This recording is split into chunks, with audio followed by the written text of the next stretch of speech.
सरस्वती व्यासं ततो जयमुदीरयत् मुखं करोति वाचालं पङ्गुलम्भयते गिरिं यत्कृपातमहं वन्दे परमानन्दमाधवं निगमकल्पतरुवनगणितं फलं सुखमुखादं तद्रवसंयुतं प्रियोतभागवतं हर्षमादयपुरस्कारविभाविताः व्यासं तसितकर्तारं सत्यकौन्तकर्मशं पराशरात्मजं वन्दे सुगतातन्तपूर्तिम् ओं व्यासाय विष्णुरूपाय व्यासरूपाय विष्णवे नमो वै ब्रह्मनिधये वासिष्ठाय नमो नमः श्रीपरमात्मने नमः ओं नमो भगवते वासुदेवाय। दशम स्कंध अध्याय 87 केवल वेदस्तुति। भगवान अनंत शयन उठा वेदमान स्तुति कर तब परी जे चरंत्यखिल सत्व निकेततया ते रक्तपदा क्रमंत्यभिगणज्य शिवो निर्गते परिवयसे पशुनिव गिरा विबुधानपि तानि त्वयि कृत सौहृदा खलु पुनन्ति न जे विमुखाः तब परि जे चरन्ति अखिल सत्व निकेततया अखिल सत्व निकेततया कहले सब प्राणी मध्य आपण प्रकाशित होउछन्ति जानी आपनकर भक्त बुझी था जे सकल प्राणी सेवा होउछि आपनकर सेवा तब परि जे चरंती अखिल सत्व निकेततया अखिल सत्व ये जगत में 84 लक्ष विभिन्न जातीय जीवजंतु अच्छा तेणु ये 84 लक्ष जो अच्छा समस्त अखिल सत्व समस्त जीव निकेत माने घर आपण समस्त जीव गुड़ाक है घर ता भितर आपण अच्छा हेतु सर्वव्यापक सर्वत्र आपण विद्यमान थी हेतु प्रकृति जी विद्वान लोक सी समस्त भितर आपण को अनुभव करी समस्त सेवा कर लगी जाए ठीक कथा सकल प्राणी को सेवा कर लगती कहीं सब आपणकर अवतार सब भितर आप तो ते उत पदा क्रमंती अभिगणज्य शिव निगते जो महापुरुष मान समस्त क्रियाकलाप आपण प्रति अभिप्रेत से मृत्यु खातिर न करी ता मथारे पाद रखी चली जाती ते उत पदा क्रमंती अभिगणज्य शिरो निरुते से जो मानकर मन सदा सर्वदा आपणकर चरणारविंद रही केवल जे विग्रह पूजा करती से कथा नुहे आपण होती 84 लक्ष जीवजंतु 84 लक्ष जातिर कि गोटे गोटे जातिर भी कोटि कोटि तेणु से जो जीवजंतु मानक सर्वत्र आपण विद्वान अच्छा ठीक तेणु समस्त सेवा करवा आम धर्म समस्त सेवा ही जन सेवा ही मानव सेवा ही माधव सेवा जन सेवा ही भगवान सेवा ये प्रकार चिंतन कर सदा सर्वदा ईश्वर समस्त सेवा लगी था समान समत्व समत्वम जोग उच्यते समत्वम जोग उच्यते समस्त समदृष्टि देखा ही तो जोग यह प्रधान जोग तेणु ते से तेणु मृत्यु को से खातिर ना कहीं ये मरुची किए तो मरुनी आत्मा प्रभु है आत्मा सी विनाश हबार ना शरीर शरीर 5 भौतिक जड़ जी जड़ सी तो मरिकी अच्छी ता भर चैतन्य वस्तु थी हेतु सी चमचम हो कथा कहूँ चालू सब कौन चैतन्य थी तेणुक ଶରୀର ତ ମଲାଟା ସିଏ ବି ମରିବ କ'ଣ? ଏଇସବୁ ଜିନିଷକୁ ବିଚାର କରି ଯେ ପ୍ରକୃତରେ ତତ୍ତ୍ୱଜ୍ଞାନୀ ସେ କହିବ ଟିକେ ମରିବାର ନାହିଁ କି ମୋର ମରିବାର ପ୍ରଶ୍ନ ନାହିଁ। ତେଣୁ ଯମ ମୁଣ୍ଡରେ ଗୋଡ଼ ଥୋଇ ପଳାଇବ ସେ ଯମଙ୍କର ମୃତ୍ୟୁ ଖାତିର କରେନି। ମୃତ୍ୟୁ ମଥାରେ ପାଦ ରଖି ଡେଇକିରି ଚାଲେ। ମରିବାର କ'ଣ ନାହିଁ, କିଏ ମରୁଛି ତ ମରିବ। ସଠିକ୍ ବୁଝିଗଲେ ନହେଲେ ମୃତ୍ୟୁ ଭୟ ଲୋକକୁ ଖାଇଯାଉଛି। ପଞ୍ଚକ୍ଲେଶ ଅବିଦ୍ୟା ଅସ୍ମିତା ରାଗ ଦ୍ୱେଷ ଅଭିନିବେଶ ମାନେ ମୃତ୍ୟୁ ଭୟ। କିନ୍ତୁ ଯେ ପ୍ରକୃତରେ ସଚ୍ଚା ଭକ୍ତ ତତ୍ତ୍ୱକୁ ସଠିକ୍ ବୁଝିଗଲାଣି ସିଏ ବୁଝିପାରିବ ଯେ ଏଠି ମରିବାର କିଏ ନେଇକି ମୁଁ ମରିବା ଲୋକ ନୁହଁ। ସରିଲା ପରିଚୟ ପରିବୟସେ ପଶୁ ନୁଇବ ଗିରା ବିବୁଧା ନ ପିତା।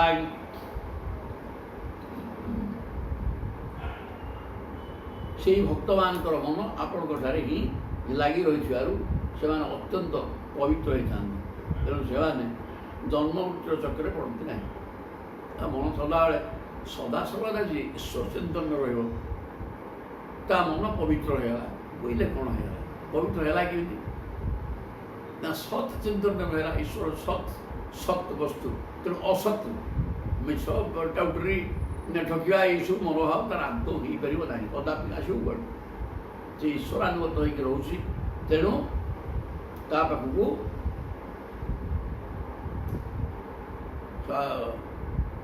ପବିତ୍ରତା ବିଷୟ ଅପବିତ୍ର କଥା ମାନେ ସଂସାର କଥା।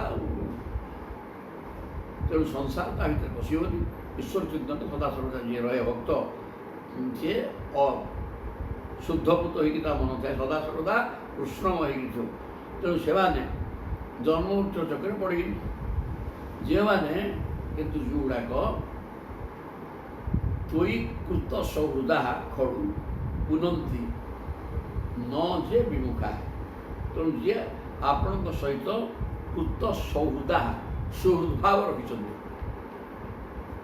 ମାନେ ଏକମାତ୍ର ଆତ୍ମା ହିଁ ଆତ୍ମବସ୍ତୁ ହେଉଛନ୍ତି ମୋର ଅତ୍ୟନ୍ତ ପ୍ରିୟତମ ମିତ୍ର। ତାଠୁ ବୋଲିକି ପାଠ ଆଉ କିଛି ନାହିଁ। କାହିଁକି ନା ସିଏ ଥିବାର ତ ମୁଁ ବଞ୍ଚିଛି। ଆଉ ବଞ୍ଚିବାଠୁ ବୋଲିକି ପ୍ରିୟତମ ଜିନିଷ କ'ଣ ଅଛି କି? ବଞ୍ଚିବାଟା ତ ବଡ଼ ଜିନିଷ ନା। ତେଣୁ ଯିଏ ବଞ୍ଚେଇକି ରହିଛନ୍ତି ସିଏ ତ ସବୁଠାରୁ ପ୍ରିୟତମ ଏବଂ ସବୁ ଶ୍ରେଷ୍ଠ ମିତ୍ର। ଆଉ ଜଣେ ମିତ୍ର କୁଆଡ଼େ ଆସିଲା? ତେଣୁ ସେମାନେ ଏଇ ପ୍ରକାର ବୁଝନ୍ତି ଯେ ପ୍ରଭୁ ହିଁ ହେଉଛନ୍ତି ମୋର ସର୍ବସ୍ୱ। କିନ୍ତୁ ଯିଏ ବିମୁଖା ଯେଉଁମାନେ ଈଶ୍ୱରଙ୍କ ଠାରୁ ମୁହଁ ଫେରେଇ ଦେଇଛନ୍ତି ମାନେ ସମ୍ମୁଖ ଭାଗରେ ଯିଏ ଈଶ୍ୱରଙ୍କୁ ରଖିକି ଚାଲିଲା ତାର ଲାଇନ୍ ଅଲଗା ହେଇଗଲା। କିନ୍ତୁ ଈଶ୍ୱରକୁ ପଛପଟିଆ କରିଦେଇକି ଯଦି ଆରମ୍ଭକୁ ବୁଲିଗଲା ସେ ତ ସଂସାର। ଆଉ ଗୋଟେ ପଟେ ଈଶ୍ୱର ଗୋଟେ ପଟେ ସଂସାର। ଈଶ୍ୱର କାହାକୁ ମୁହଁ ରଖି ଯଦି ଚାଲିଲା ସିଏ ମୃତ୍ୟୁକୁ ବି ଭୟ କରିବନି ଏବଂ ସବୁ ଭିତରେ ପ୍ରଭୁ ସତ୍ତା ରହିଛି। କାରଣ ସମସ୍ତେ ହେଲେ ପ୍ରଭୁଙ୍କର ଅବତାର। ଏ ପ୍ରକାର ଚିନ୍ତନ କରି ସମସ୍ତଙ୍କର ସେବା କରିବ ଏବଂ ମୃତ୍ୟୁ ଭୟ ତାର ରହିବନି। ମୃତ୍ୟୁ ଉପରେ ମୁଣ୍ଡରେ ଗୋଡ଼ ଦେଇକି ସେ ଡେଇଁକି ଚାଲିବ।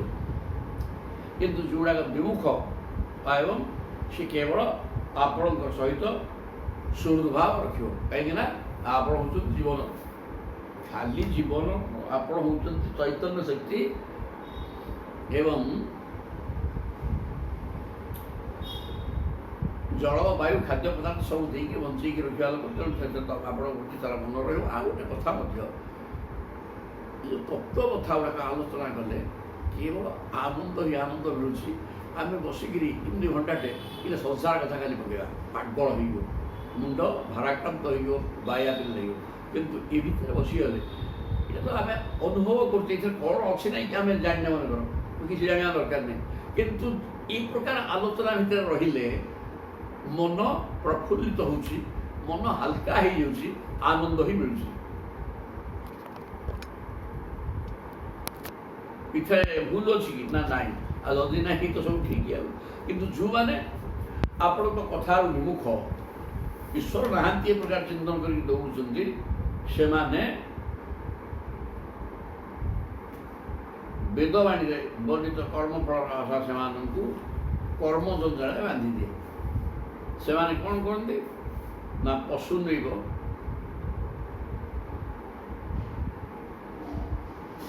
ପଶୁମାନଙ୍କୁ ବାନ୍ଧିକି ଯେପରି ସେମାନଙ୍କ ଦ୍ୱାରା କର୍ମ କରାଯାଏ, ସେହି ବାଣୀର ମାୟାରେ ପଶୁ ନଇବ ବିବୁଧା ନବି। ଜ୍ଞାନୀ ଲୋକ ହେଲେ ମଧ୍ୟ ବେଦ ମାର୍ଗ ଏମିତି ଏମିତି କର ସେମିତି କରନି, ଏଇଗୁଡ଼ାକ ଯେଉଁ କ'ଣ ସେ ବେଦ ମାର୍ଗକୁ ଆଶ୍ରୟ କରି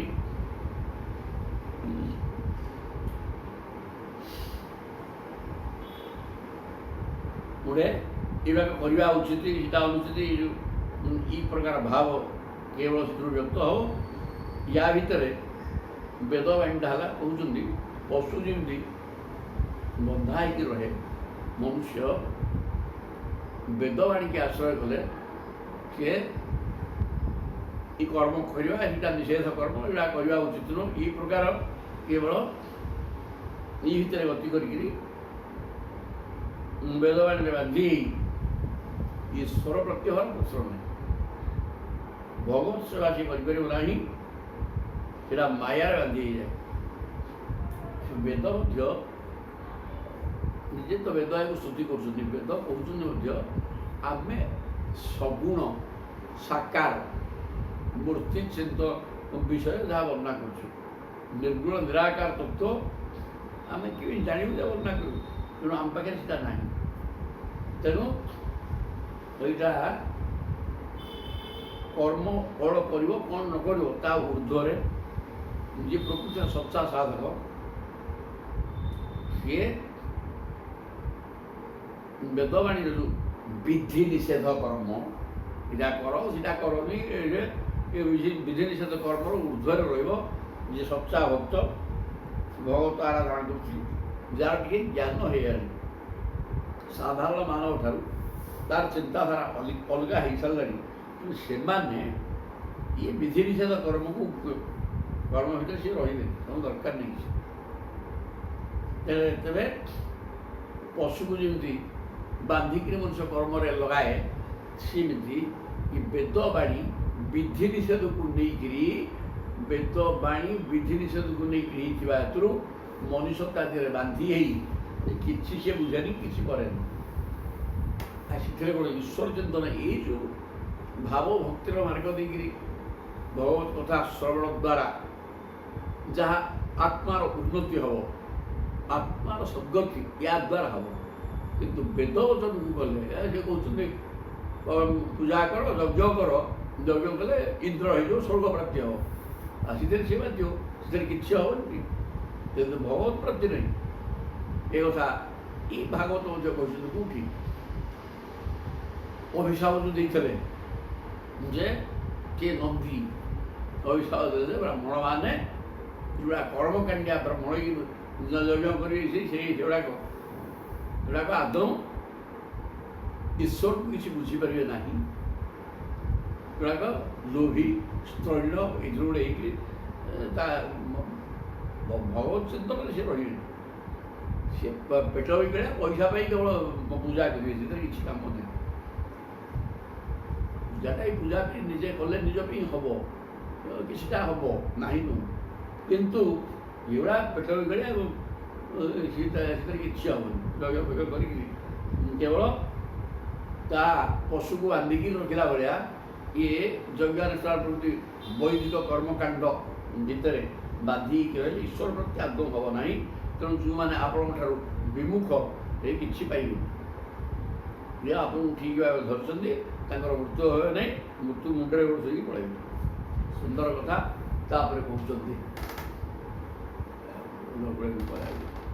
ତୋଂ ଅକର୍ଣ୍ଣ ସ୍ୱରାଟ କ୍ଷୀର କାରକ ଶକ୍ତିଧର ତବ ବଡ଼ି ମୁଦ୍ବହନ୍ତି ସମଦନ୍ତ୍ୟଜୟା ନିମିଷା ତର୍ଷଭୁଜୁ କ୍ଷୀର କ୍ଷିତିପତେରିବ ବିଶ୍ୱସୃଜ ବିଦଧତି ଯତ୍ର ଯେ ତୋଧିକୃତା ଭବତଃ ସ୍ଥଗିତା।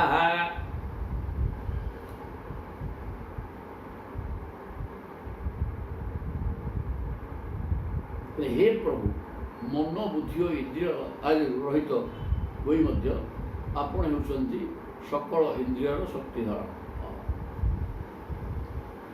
ସେ ପ୍ରଭୁ ସିନା ମନ ବୁଦ୍ଧିର ଅତୀତ, କିନ୍ତୁ ପ୍ରଭୁ ତ ଶକ୍ତି କିଏ ସବୁ ଶକ୍ତି ଯୋଗାଉଛନ୍ତି ସିଏ ସମସ୍ତଙ୍କୁ, କାରଣ ଚୈତନ୍ୟ ଶକ୍ତି ସିଏ ଗୋଟେ, ଚୈତନ୍ୟ ଶକ୍ତିଟା ପ୍ରଭୁ ଏବଂ ଶକ୍ତି ଯୋଗାଇବା ଲୋକ ବି ସିଏ। ଆମେ ହାଲିଆ ଲାଗୁଥିବ, ଦୁର୍ବଳ ଲାଗୁଥିବ, ମନ ପ୍ରଫୁଲ୍ଲିତ ନଥିବ, ଭାରାକ୍ରାନ୍ତ ହେଇକି ଥିବ, କିନ୍ତୁ ଏ ତତ୍ତ୍ୱ ଭିତରେ ପଶିଗଲେ ସବୁ କୁଆଡ଼େ ପଳେଇବ, କାରଣ ମନଟା ପ୍ରଫୁଲ୍ଲିତ ହେଇଯିବ। ତେଣୁ ଶରୀର ସ୍ଥିତି ବି ବଦଳିଯିବ ସାଙ୍ଗେ ସାଙ୍ଗେ ଅଳ୍ପ ସମୟ ଭିତରେ। ଏଇଟା ଏ ବୁଢ଼ାର ବି ଅନୁଭୂତି। ଦିନାକ ପରିଶ୍ରମ ହେଇଛି, ମନ ହେଉନଥିବ, ଚାଲିକି ଆସିବାକୁ ଇଚ୍ଛା ହେଉନଥିବ, କ'ଣ ବସିକିରି କହିବେ ତ ଘୁମ ଆଜି କ'ଣ ହେବ, କିନ୍ତୁ ବସିକିରି ଚାଲିଲା ତ, ଗାଡ଼ି ଷ୍ଟେସନ ଛାଡ଼ିଲା, ଧୀମେ ଧୀମେ ଧୀମେ ଧୀମେ ଯାଉ ତା ଭିତରେ ପଶିଗଲେ ଚାଲିଲା, ଚାଲିବ ସେଠୁ ଅନର୍ଗଳ ଏବଂ ସବୁ କୁଆଡ଼େ କ'ଣ ପଡ଼ିବ, ସବୁ ସୁସ୍ଥ, ଶରୀର ମନ ସବୁ କିଛି ସୁସ୍ଥ ହେଇଯିବ। ତେଣୁ ପ୍ରଭୁଙ୍କ କଥା ବିଚିତ୍ର କଥା ଯେଉଁ, ତେଣୁ ମନ ବୁଦ୍ଧି ଇନ୍ଦ୍ରିୟାତୀତ ହେଉଛନ୍ତି ପ୍ରଭୁ, କେହି ଧରିପାରିବେନି।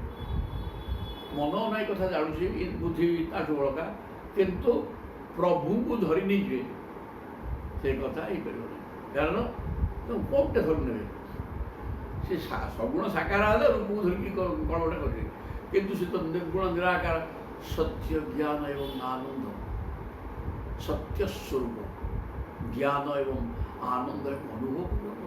ଆନନ୍ଦ ହେଉଛି ଅନୁଭବର ବିଷୟ। ଆନନ୍ଦ କିଏ ବୁଝେଇବ? ଆନନ୍ଦ କ'ଣ ତାର ସ୍ୱରୂପ? ଆନନ୍ଦର ପ୍ରକୃତ ରୂପ କ'ଣ ତାର ଅଛି କି? ଯାହାର ରୂପ ଅଛି ତାକୁ ସେମିତି ଦେଖେଇଦେବ, ଏମିତି ଏମିତି ସେମିତି, ଯାହାର ରୂପ ନାହିଁ। ତେଣୁ ଆନନ୍ଦ ଅନୁଭବ, ପ୍ରକୃତ ନିଜେ ଖୋଜୁନି ଅନୁଭବ ଆନନ୍ଦ ସ୍ୱରୂପ। ତେଣୁ ତାଙ୍କୁ କ'ଣଟେ କରିବ? ତେଣୁ ମନ ବୁଦ୍ଧି ଇଏ ସବୁ ଏବଂ ଇନ୍ଦ୍ରିୟ ତ ବିଷୟ ଗ୍ରହଣ କରିବ ନା, ପ୍ରତ୍ୟେକ ଇନ୍ଦ୍ରିୟର ସ୍ୱତନ୍ତ୍ର ବିଷୟ ତାକୁ ଗ୍ରହଣ କରିବ, ପ୍ରଭୁ ବିଷୟ ବାହାରେ। ତେଣୁ ଇନ୍ଦ୍ରିୟାତୀତ ମନ ବୁଦ୍ଧି ଇନ୍ଦ୍ରିୟ ସବୁ ଊର୍ଦ୍ଧ୍ୱରେ, ତେଣୁ ତାକୁ କେହି ଧରିପାରନ୍ତି ନାହିଁ।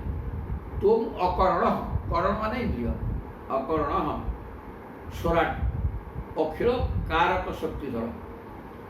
କିନ୍ତୁ ସମସ୍ତ ଜଗତର ସ୍ରଷ୍ଟା ଅଖିଳ ମାନେ ସମଗ୍ର ଜଗତର ସ୍ରଷ୍ଟା, କାରକ କରିବା ଲୋକ ଆପଣ ଜଗତକୁ, କିନ୍ତୁ ଅକରଣ କୌଣସି ମନ ବୁଦ୍ଧି ଇନ୍ଦ୍ରିୟ କେହି ଆପଣଙ୍କୁ ଗ୍ରହଣ କରିପାରନ୍ତି ନାହିଁ।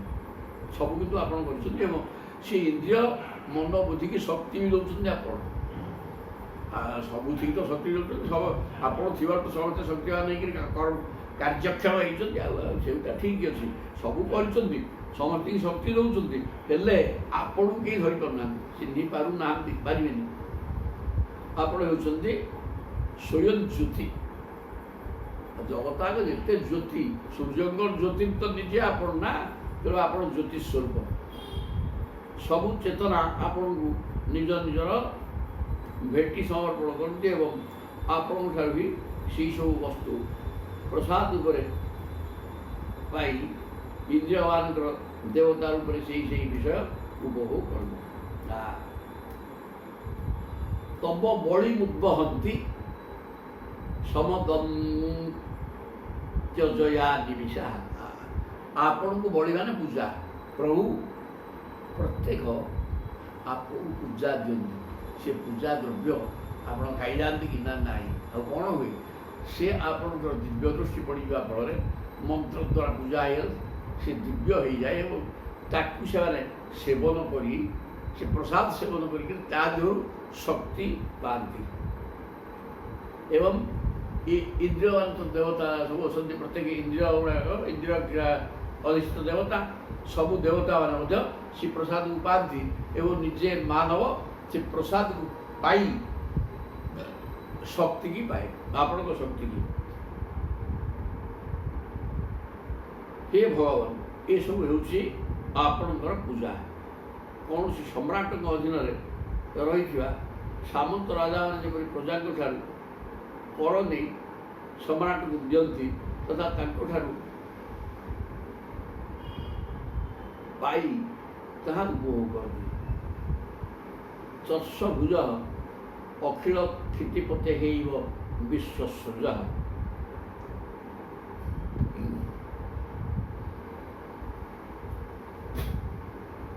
ଯେମିତି ଜଣେ ସମ୍ରାଟ ତାଙ୍କର କରତ ରାଜା ଅଛନ୍ତି, ସେ କର ଆଦାୟ କରି ପ୍ରଜାମାନଙ୍କ ଠାରୁ ପ୍ରଭୁଙ୍କୁ ନେଇକରି ରାଜାଙ୍କୁ ଦିଅନ୍ତି ଏବଂ ସିଏ ମଧ୍ୟ ତାଙ୍କର ପ୍ରଜାଙ୍କର କଲ୍ୟାଣ ପାଇଁ କିଛି କାମ ରାସ୍ତାଘାଟ ଭଲ ମନ୍ଦ କୋଉଥିରେ ତାଙ୍କୁ ସାହାଯ୍ୟ କରନ୍ତି। ତାଙ୍କ ଠାରୁ ପାଇ ବନ୍ଦାରା କରତ ରାଜା ସମ୍ରାଟ ଏବଂ ତା ରାଜ୍ୟ ଜୟ କରିବାକୁ ସିଏ ଗଲେ ମନେକର, ଯିଏ ଯାହାକୁ ମାରିଦେଇକିରି ତା ରାଜ୍ୟ ମିଶାଇ ଦେଲେ ସେ ଅଲଗା, କିଏ ଜଣେ ତାଙ୍କର ବଳ ପରାକ୍ରମକୁ ଜାଣିଥିବା ହେତୁ ମୁଁ ଦୁର୍ବଳିଆ ପାରିବିନି, ତେଣୁ ତାଙ୍କର ଶରଣାଗତ ହେଲା ଏବଂ ତାଙ୍କୁ ମୁଁ ପ୍ରତିବର୍ଷ ଏତିକି ଟଙ୍କା ଲେଖି ଖଜଣା ଦେବି, ମୁଁ ମୋ ରାଜ୍ୟ ଭୋଗ କରି ଆପଣଙ୍କ ଅଧୀନସ୍ଥ ହେଇଯିବି। ରାଜା ହଁ କଲେ, ସେ ତା ବାଟ ଚାଲିଲା ଏବଂ କିଛି ଖଜଣା ଦେଇଦେଲା ପରେ ଅବଶ୍ୟ ତାର ସିଏ ଭୋଗ କରେ ଏବଂ ତାର ସିଏ ଆନନ୍ଦରେ ରହେ। ଦେବତାମାନେ ସେହିପରି ଆପଣଙ୍କ ଦ୍ୱାରା ସକଳ ପ୍ରକାର ଭୋଗ ପାଇ ତାହା ଉପଭୋଗ କରନ୍ତି। ଠିକ୍ ସେମିତି ସବୁ ଦେବତାମାନେ ଏବଂ ଜଗତର ସମସ୍ତେ ଆପଣଙ୍କୁ କିଛି ଭେଟି ଦେଇ ମାନେ ପୂଜା ପ୍ରଭୃତି କରିକିରି ଆପଣଙ୍କୁ ଖୁସି କରାଇ ଦିଅନ୍ତି ଏବଂ ନିଜେ ବିଷୟକୁ ଭୋଗ କରନ୍ତି। ଏବଂ ବିଶ୍ୱ ନିର୍ମାଣ କାର୍ଯ୍ୟରେ ଆପଣ ଯାହାକୁ ଯେପରି ନିଯୁକ୍ତି କରିଛନ୍ତି ସେ ଭୟଭୀତ ହୋଇ ସେହି କାର୍ଯ୍ୟ ସାବଧାନତାର ସହିତ କରୁଛି। ବିଷୟ ବୁଝ କଠିନ କ୍ଷିତିପତେ ହେଇଯିବ ବିଶ୍ୱସୃଜ ବିଦଧତି ଯତ୍ର ଯେ ତୋଧିକୃତା ଭବତ ଚକିତା। ଆପଣ ଯେଉଁ ଦେବତାଙ୍କୁ ଯେଉଁ ଅଧିକାର ଦେଇଛନ୍ତି, ତୁମେ ଇନ୍ଦ୍ର ସମ୍ରାଟ ରାଜା ଦେବତାମାନଙ୍କର ତୁମ କାମ ହେଲା ପାଳନ କରିବା, ରଜାର କାମ ପ୍ରଜା ପାଳନ ବର୍ଷା କରିବା ଦରକାର, ତେଣୁ ତୁମେ ବର୍ଷା କରିବ, ବର୍ଷା କଲେ ବାୟୁକୁ ନିର୍ଦ୍ଦେଶ ଦିଆକି ତୁମେ ଶୀତଳ ପବନ ହୋଇକି ସମସ୍ତଙ୍କୁ ଶାନ୍ତି କରିବ ନା ହେଲା। ଅଗ୍ନି ଦାହିକା ଶକ୍ତି ଜଳାଇବେ, ଖାଦ୍ୟ ଭିତରେ ଖାଦ୍ୟ ପାଚନ କରିବେ, ବାହାରେ ବି ଖାଦ୍ୟ ରାଧୁଛନ୍ତି, ସବୁ କିଛି ଅଗ୍ନିକି। ତେଣୁ ସବୁ ଦେବତାମାନଙ୍କୁ ପ୍ରଭୁ ନିର୍ଦ୍ଦିଷ୍ଟ ଦାୟିତ୍ୱ ଦେଇଛନ୍ତି ଏବଂ ସେମାନେ ଭୟରେ ସଜେତା କାର୍ଯ୍ୟ ଯିଏ ସୁଚାରୁ ରୂପରେ ସାବଧାନତାର ସହିତ କରୁଛନ୍ତି। କାହିଁକିନା ପ୍ରଭୁ ଅଛନ୍ତି, ସବୁ ଦେଖୁଛନ୍ତି, କର୍ମ ନ କଲେ ଦଣ୍ଡ ମିଳିବ। ପ୍ରଭୁ କିଛି ସବୁ ଦେଖୁଛନ୍ତି କିନ୍ତୁ ସିଏ କାହାକୁ ଦଣ୍ଡ ଦିଅନ୍ତିନି। ଭୁଲ କର୍ମ କଲେ ତ ବଳେ ଦଣ୍ଡ ପାଇବ ଆଉ। ଏ ପ୍ରକାର ସୃଷ୍ଟି କରିଦେଇଛନ୍ତି ବ୍ୟବସ୍ଥା ଯେ ଠିକ୍ କାମ କଲେ ଠିକ୍ ଫଳ, ଭୁଲ କଲେ ଭୁଲ ଫଳ ମିଳିଲା। এই প্রকার ହେଇକିରି যে ଜଗତ ଚାଲିଛି। ସ୍ଥିରଚର ଜାତୟ ସ୍ୟୁଃ ଅଜୟୋତ୍ଥ ନିମିତ୍ତ ଯୁଜଃ ବିହର ଉଦୀକ୍ଷୟା ଯଦି ପରସ୍ୟ ବିମୁକ୍ତ ତତଃ नहि ପରମସ୍ୟ କଶ୍ଚିତ୍ ଅପରୁ ନ ପରସ୍ୟ ଭବେତ୍ ବିୟତ ଇବା ପଦସ୍ୟ तब शून्य तुलाय दलता। हे नित्य मुक्त परमेश्वर स्थिर चर जातय अजयोत्थ निमित्त जुड़ा। पहले आप होचंदी परमेश्वर नित्य मुक्त प्रभु बंधन युक्त नुह सदाबले मुक्त। आप लीला करिया चाहिए आपंकर इच्छा मात्रे स्थावर जंगम प्राणी वस्तु देहादिर नाम रूपात्मक सृष्टि संभव हो जाए।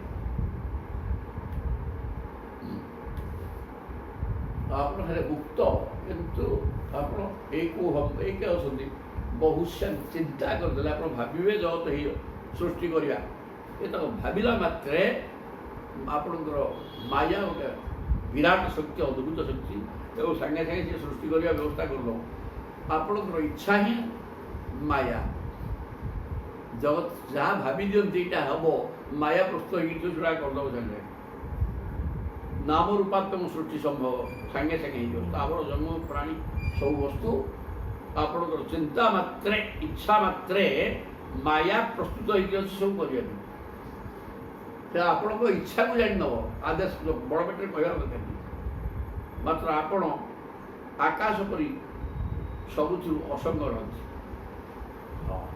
ଆକାଶ ବି ଶୂନ୍ୟ, ଆପଣ ବି ତା ତଦ୍ରୂପ ଶୂନ୍ୟ।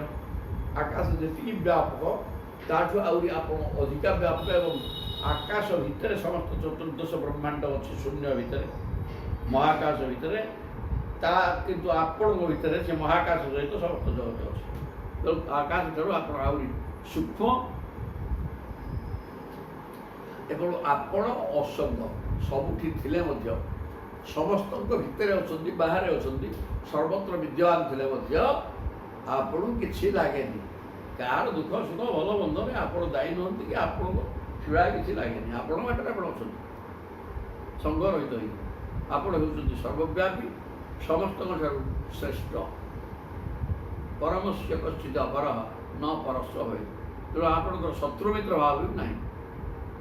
ସର୍ବବ୍ୟାପକ, ସବୁଠି ଅଛନ୍ତି, କିନ୍ତୁ ଶତ୍ରୁ ମିତ୍ର ଭାବ ନାହିଁ।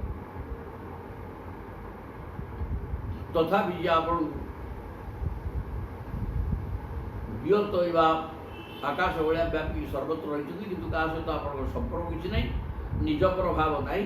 କିନ୍ତୁ ଯିଏ ଆପଣଙ୍କର ସଚ୍ଚା ଭକ୍ତ, ସେ ଜନ୍ମ ମୃତ୍ୟୁର ଚକ୍ରରୁ ମୁକ୍ତି ପାଇ ପରମ ପଦ ଲାଭ କରନ୍ତି। ଯିଏ ପ୍ରକୃତରେ ସଚ୍ଚା ଭକ୍ତ, ସମସ୍ତଙ୍କୁ ସମଭାବ ଅଛି ବୋଲିକି ସମସ୍ତଙ୍କୁ ମୁକ୍ତି କରିଦେବେ, ସେ କଥା ନୁହେଁ।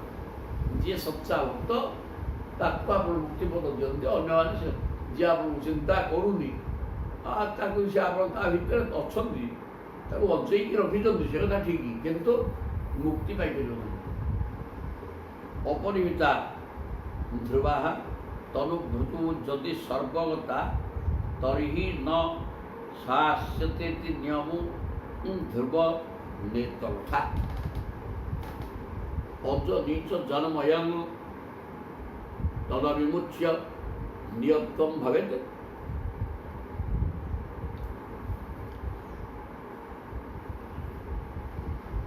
নিয়ন্ত্রু ভবেত সম মনু জানতাং জলমতম মত্ত দুষ্টতয়া অপরিমিতা ধ্রুবা অনুব্রত যদি সর্বগতা। তাহলে হে ধ্রুব সত্য সর্ব পরমাত্মা, প্রাণী মানে অসংখ্য, যদি সে সমস্ত ନିତ୍ୟ ଓ ସର୍ବବ୍ୟାପୀ ବୋଲି ଧରାଯିବ, ତେବେ ସମସ୍ତ ଜୀବ ଆପଣଙ୍କ ସହିତ ସମାନ ହେଇଯିବେ। ଅପରିମିତା ଧ୍ରୁବା ଅନୁଭୂତ। ଏଠି 84 ଲକ୍ଷ ବିଭିନ୍ନ ପଶୁ ଜୀବଜନ୍ତୁ ସବୁ ରହିଛନ୍ତି। ଇଏ ଯଦି ସମସ୍ତେ ଆପଣ ବୋଲି ଧରାଯିବ, ସବୁ ଭିତରେ ଆପଣ ଅଛନ୍ତି, ତେଣୁ ସମସ୍ତେ ଆପଣଙ୍କ ଭଳିଆ। ଯଦି ଆମେ ଚିନ୍ତା କରିବା ଏ ପ୍ରକାର ଗୋଟେ କଳ୍ପନା କରାଯାଉଛି, ସେ ହେଇପାରିବ ନାହିଁ। ଆପଣ କେବଳ ଜଣେ, ଆପଣଙ୍କ ଭଳିଆ, ଆଉ କେହି ଆପଣଙ୍କ ସଦୃଶ, ଆପଣଙ୍କ ସମାନ କେହି ହେଇପାରିବେ ନାହିଁ। ଏମାନେ ନିତ୍ୟ ନୁହନ୍ତି କି ସର୍ବବ୍ୟାପୀ ହେଇପାରିବେ ନାହିଁ, ଆପଣ ସର୍ବବ୍ୟାପୀ। ସେ ପରିସ୍ଥିତିରେ ଆପଣ ସେମାନଙ୍କୁ ନିୟନ୍ତ୍ରଣ କରିବା ମଧ୍ୟ ଅସମ୍ଭବ ହେଇଯିବ। ଯଦି ସମସ୍ତେ ସେମିତି ସର୍ବବ୍ୟାପୀ ହେଇଯିବେ ଏବଂ ଆପଣଙ୍କ ଭଳିଆ ହେଇଯିବେ, ତାହେଲେ କିଏ କାହାକୁ ମାନିବେନି, କିଛି ହେବନି। ତେଣୁ ସେ ପ୍ରକାର କୌଣସି ବ୍ୟବସ୍ଥା ନାହିଁ। ଆପଣ ହିଁ ସମସ୍ତଙ୍କ ଉପରେ ଅଛନ୍ତି, ସର୍ବବ୍ୟାପକ ନିତ୍ୟ ବସ୍ତୁ, ଅନ୍ୟ କେହି ତାହା ସେ ପ୍ରକାର ନୁହନ୍ତି। ଶାସନକର୍ତ୍ତା ବ୍ୟାପକ ହେବା ଠିକ୍ ନୁହେଁ, କିନ୍ତୁ ଯାହାକୁ ଶାସନ କରାଯିବ ସେ ବ୍ୟାପକ ହେଲେ ଚଳିବ। ଆପଣ ହେଲେ ଶାସନକର୍ତ୍ତା, ମାଲିକ, ସ୍ୱାମୀ, ସମସ୍ତଙ୍କ ମଧ୍ୟରେ ସମସ୍ତଙ୍କୁ ଶାସନ କରୁଛନ୍ତି। କେମିତି? ତାହା ସମସ୍ତଙ୍କୁ ସ୍ୱାଧୀନତା ଦିଆଯାଇଛି, ଯେ ଯାହା ଗୁରୁକୁ ନେଇକି ସେ କର୍ମ କରିଚାଲିଛନ୍ତି। ପ୍ରଭୁ କାହାକୁ ବାଧା ଦେଉନାହାନ୍ତି, କିନ୍ତୁ ଫଳକୁ ଭୋଗିଲା ଆସିକି ଭାଗ। କ'ଣ ତମେ ଭୋଗିବ ଆମେ ଜାଣୁନେ, କେଉଁ କର୍ମ କଲେ କ'ଣ ଫଳ ଭୋଗିବାକୁ ପଡ଼ିବ, ସେଇଟା ପ୍ରଭୁ ଜବରଦସ୍ତ ଦେଇଦେବେ, ପ୍ରାରବ୍ଧ ଆକାରରେ ସିଏ ଆସିବ। ତେଣୁ ଶାସକ ଜଣେ ରହିବା ଦରକାର, ଶାସିତ ଅନେକ ହେଲେ କୌଣସି ଅସୁବିଧା ନାହିଁ। କିନ୍ତୁ ସମସ୍ତେ ଯଦି କ୍ଷମତା ସମ୍ପନ୍ନ ହେଇକିରି ଶାସକ ହେଇଗଲେ, ତାହେଲେ ସଂସାର ଚଳିବ ନାହିଁ। ଠିକ୍ ସେହିପରି ଯେଉଁ କାରଣ ସହିତ ଜଗତ ଯୁକ୍ତ ଏବଂ ଯାହାଙ୍କ ଠାରୁ ତାହା ଉତ୍ପନ୍ନ ହୋଇଛି, ସେ ହିଁ ଶାସକ ହୋଇପାରିବ। ତେଣୁ ଏଇ ଜଗତଟା ଜଣଙ୍କ ଠାରୁ ସୃଷ୍ଟି ହେଇଛି, ସେ ସମସ୍ତ ତାଙ୍କଠାରୁ ସମସ୍ତେ ବାହାରିଛନ୍ତି, କିନ୍ତୁ ସମସ୍ତେ ଆଉ ଗୋଟେ ଗୋଟେ ଜଗତ କରିପାରିବେନି କି କିଛି ତାଙ୍କର ହାତରେ କିଛି ହେବନି। ତେଣୁକରି ଯାହାଠାରୁ ଜଗତ ସୃଷ୍ଟି ହେଇଛି ଏବଂ ଯିଏ ଜଗତର ମାଲିକ ସିଏ ହେଲେ ଜଣେ, ସମସ୍ତେ ତାହା ହେଇପାରିବେ ନାହିଁ। ଅଜନିଚ ଜନ୍ମୟମ୍ ତତ୍ ଅବିମୁଚ୍ୟ ନିୟସ୍ତ୍ୱମ୍ ନିୟନ୍ତ୍ରୁ ଭବେତ୍। ଏ ବିଶ୍ୱ ଆପଣଙ୍କ ଠାରୁ ଉତ୍ପନ୍ନ ହୋଇଛି ଏବଂ ଆପଣ ହିଁ ହେଉଛନ୍ତି ଏହାର ନିୟନ୍ତା ନିୟନ୍ତ୍ରଣକର୍ତ୍ତା, ଉପାଦାନ କାରଣ। ବିଶ୍ୱ ହେଉଛି ଆପଣଙ୍କର ସ୍ୱରୂପ, ଆପଣ ହିଁ ବିଶ୍ୱର ନିୟନ୍ତା। ତେଣୁ ବିଶ୍ୱରେ ରହି ଆପଣ ହିଁ ସମସ୍ତଙ୍କୁ ସମଭାବରେ ଶାସନ କରନ୍ତି। ଯଦି କେହି କହେ ମୁଁ ଆପଣଙ୍କୁ ଜାଣିଗଲି, ଯଦମତମ୍ ମତ ଦୁଷ୍ଟତୟା, ଯଦି ଜଣେ କିଏ କହୁଛି ମୁଁ ଭଗବାନଙ୍କୁ ଠିକ୍ ଜାଣିଗଲିଣି, ଆମ ମତରେ ସେ ପ୍ରକୃତରେ କିଛି ଜାଣିନି, କେବଳ ତା ବୁଦ୍ଧିର ଅନ୍ତର୍ଗତ ବିଷୟକୁ ହିଁ ଜାଣିଛି। ତାର ବୁଦ୍ଧିରେ ଯେତିକି, ସମସ୍ତଙ୍କର ବୁଦ୍ଧି ଅଛି, ତେଣୁ ସେ ବୁଦ୍ଧି ଖର୍ଚ୍ଚ କରିକି କ'ଣ ଗୋଟେ ଜାଣିଛି, କିଏ ମନା କରୁନି, କିନ୍ତୁ ଯେତିକି ଜାଣିଛି ତାହା ଭଗବାନଙ୍କୁ ଜାଣିବା ପାଇଁ ଯଥେଷ୍ଟ ନୁହେଁ। ସମସ୍ତଙ୍କର ବୁଦ୍ଧି ଅଛି, ବୁଦ୍ଧିଟା ଠିକ୍ କଥା ଗ୍ରହଣ କରେ, ଠିକ୍ କଥା କହେ, କିନ୍ତୁ ହେଲେ ମଧ୍ୟ ଭଗବାନଙ୍କୁ ଜାଣିବାର ତାର କ୍ଷମତା ଆଦୌ ନାହିଁ। ଯଦି କିଏ କହୁଛି ମୁଁ ଜାଣିଗଲି, ସେ କିଛି ଜାଣିନାହିଁ, ଯେ କଥା ହେଇପାରିବ ନାହିଁ। ସେ କେବଳ ତା ବୁଦ୍ଧିର ଅନ୍ତର୍ଗତ ବିଷୟକୁ ଜାଣିଛି। ଆମ ମତରେ ଆପଣ ହେଉଛନ୍ତି ପରମ ପିତା, ଆପଣଙ୍କ ଚରଣରେ କିଏ ବେଦ କହୁଛନ୍ତି, ଶରଣ ଗ୍ରହଣ କଲେ ତାହା ଅଭୟ ପଦ ପ୍ରାପ୍ତି କରିବେ। ତେଣୁ ଆପଣ ହେଉଛନ୍ତି ଜଗତର ସ୍ୱାମୀ ମାଲିକ, ଜଗତ ଆପଣଙ୍କ ଠାରୁ ହିଁ ଆସିଛି। କହିବା ସମସ୍ତେ ସେ ଆପଣଙ୍କ ଭଳିଆ, ନା ନା, ତାହା ହେଇପାରିବ ନାହିଁ। ସମସ୍ତେ ଆଉ ଯେଉଁ ଗୋଟେ ଗୋଟେ ଜଗତ ତିଆରି କରିପାରୁଛନ୍ତି, କିଛି କରିପାରିବେ ନାହିଁ, କେହି ନାହିଁ। ତେଣୁ ସମସ୍ତେ ଯଦି ଆପଣ ସେ ପ୍ରକାର ସୃଷ୍ଟି ବି କରିଥାନ୍ତେ, ସମସ୍ତେ କ୍ଷମତା ସମ୍ପନ୍ନ, ତାହା ହେଇଥିଲେ କିଏ କାହାକୁ ମାନନ୍ତନି, କେଉଁଟା କିଛି ହୁଅନ୍ତାନି। ତେଣୁ ସେ ଆପଣ ଯଦିଓ ସବୁ ଭିତରେ ଅଛନ୍ତି, ହେଲେ ସମସ୍ତେ ସର୍ବବ୍ୟାପକ ନିତ୍ୟ ବସ୍ତୁ ନୁହନ୍ତି। ଆପଣ ସର୍ବବ୍ୟାପକ ନିତ୍ୟ, ଏ ଜଗତର ଆପଣଙ୍କ ଠାରୁ ବାହାରିଛି, ଆପଣ ତାର ନିୟନ୍ତା। ତେଣୁ ଜଣେ ନିୟାମକ, ଶାସକ ଜଣେ ରହିବା ଦରକାର। ଶାସିତ ଯେତେ ହେଲେ ମଧ୍ୟ ତାର କୌଣସି ଅସୁବିଧା ହେବ ନାହିଁ, ଶାସନ ଠିକ୍ ଚାଲିବ। ତେଣୁ ଆପଣ ସମସ୍ତଙ୍କୁ ସମାନ ଦୃଷ୍ଟିରେ ଦେଖନ୍ତି ଏବଂ ସବୁ ଠିକ୍ ଭାବରେ ଶାସନ କରନ୍ତି।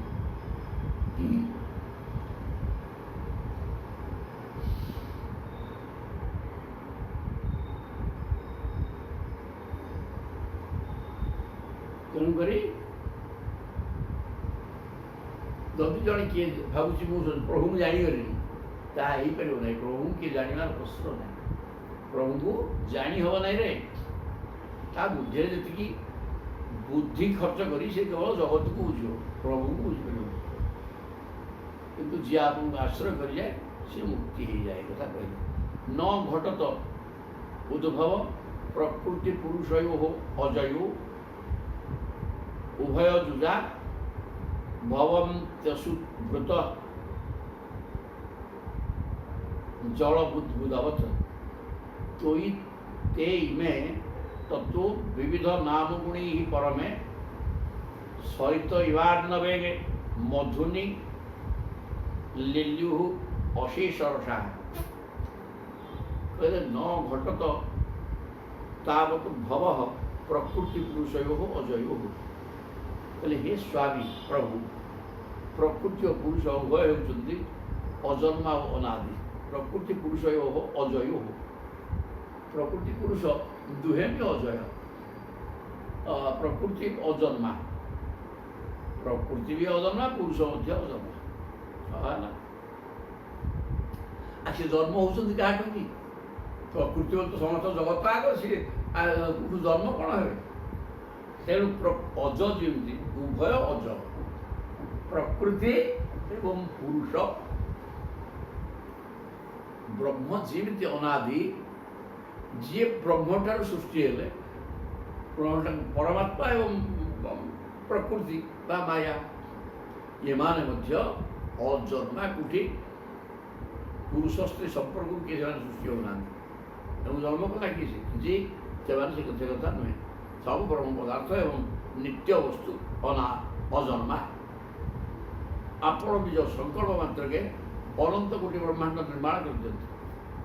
ଇଏ ଗୋଟିଏ ବ୍ରହ୍ମାଣ୍ଡ କ'ଣ, ଏମିତି କୋଟି କୋଟି ବ୍ରହ୍ମାଣ୍ଡ ଆପଣ ଖାଲି ଇଚ୍ଛା କଲେ ସାଙ୍ଗେ ସାଙ୍ଗେ ମାୟା ସବୁ ତିଆରି କରିଦେବ। ଯେପରି ଜଳ ଓ ବାୟୁର ସଂଯୋଗରେ ପାଣି ଫଟକା ଉତ୍ପନ୍ନ ହୁଏ, ସେହିପରି ପ୍ରକୃତି ଓ ପୁରୁଷର ସଂଯୋଗରେ ଜୀବମାନଙ୍କର ଶରୀର ଉତ୍ପନ୍ନ ହୁଏ।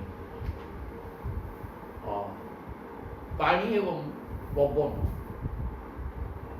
ଦୂରକୁ ହେଲେ ପବନ ପାଣିକି ଆନ୍ଦୋଳିତ କରିବ ଏବଂ ପାଣି ଫଟକା ବାହାରିବ। ଠିକ୍ ସେମିତି ପ୍ରକୃତି ଏବଂ ପୁରୁଷ ମିଶିଲେ ସମସ୍ତ ଜଗତ ସୃଷ୍ଟି ହେଇଯିବ। ଜୀବମାନଙ୍କ ଶରୀର ଉତ୍ପନ୍ନ ହେବ। ଜୀବମାନେ ନିଜର ନାମ ରୂପ ବିଲୀନ କରିଦେଇ ସମୁଦ୍ରରେ ମିଶିଯିବା ପରି ସବୁ ଫୁଲର ରସ ମହୁରେ ମିଶିଯାଇ ନିଜର ସତ୍ତା ହରାଇ ଦେଲା ପରି ସବୁ ଜୀବ ଆପଣଙ୍କ ଭିତରେ ଲୀନ ହୋଇ ସେମାନଙ୍କର ସତ୍ତା ହରାଇ ଦିଅନ୍ତି। ନଦୀମାନେ ଯେମିତି ସମୁଦ୍ରରେ ମିଶିଲେ ତାଙ୍କ ସତ୍ତା ହରାଇ ରହେନି। ଅନେକ ଫୁଲରୁ ମହୁ ସଂଗ୍ରହ କରୁଛି ଭ୍ରମର ବା ମହୁମାଛି।